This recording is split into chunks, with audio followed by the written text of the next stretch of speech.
नमस्कार मित्रों, आज हम आपके लिए लेकर आए महाशिवरात्रि की महाकथा। आइए सुनते हैं महाशिवरात्रि की कथा। प्राचीन समय की बात है। एक शिकारी था। वह शिकार करके अपने परिवार का पालन करता था। एक बार वह जंगल में एक तालाब के किनारे बेल वृक्ष पर शिकार के लिए मचान बनाने लगा।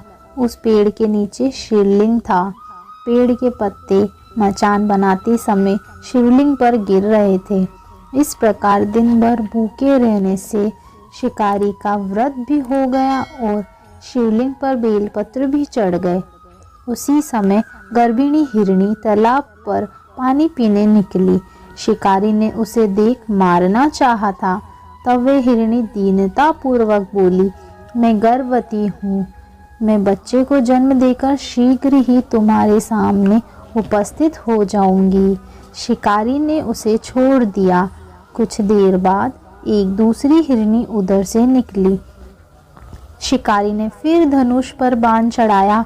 हिरनी ने कहा, हे व्याघ्रराज, मैं थोड़ी देर पहले ऋतु से निवृत्त हुई हूँ। अपने पति से मिलने पर शीघ्र तुम्हारे पास लौट आऊंगी। शिकारी ने उसे भी छोड़ दिया।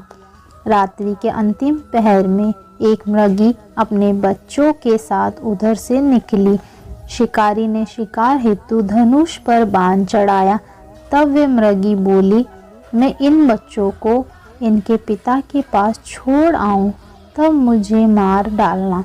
शिकारी को उस पर भी दया आ गई और उसे छोड़ दिया। सुबह हुई तो एक हिरण आता दिखाई दिया। शिकारी उसका शिकार करने के लिए उठा तो हिरण बोला, व्याघ्रराज, यदि तुमने इससे पहले 3 मृगियों तथा उनके बच्चों को मार दिया हो तो मुझे भी मार दीजिए, ताकि मुझे उनका वियोग ना सहना पड़े। मैं उन तीनों का पति हूँ।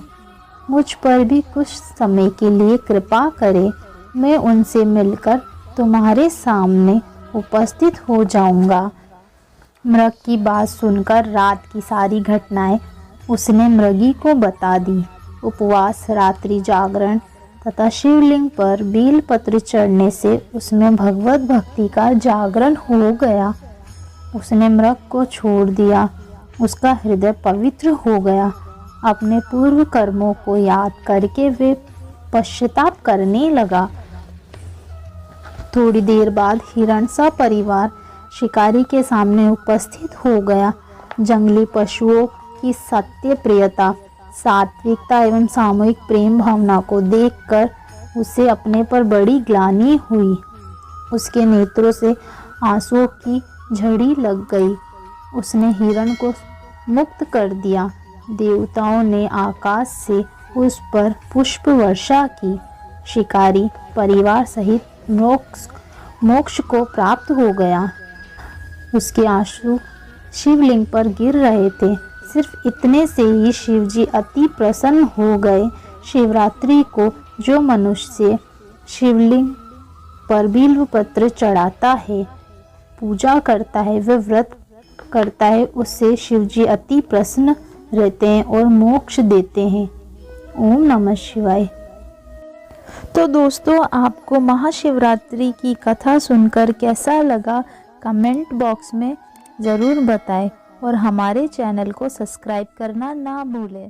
धन्यवाद।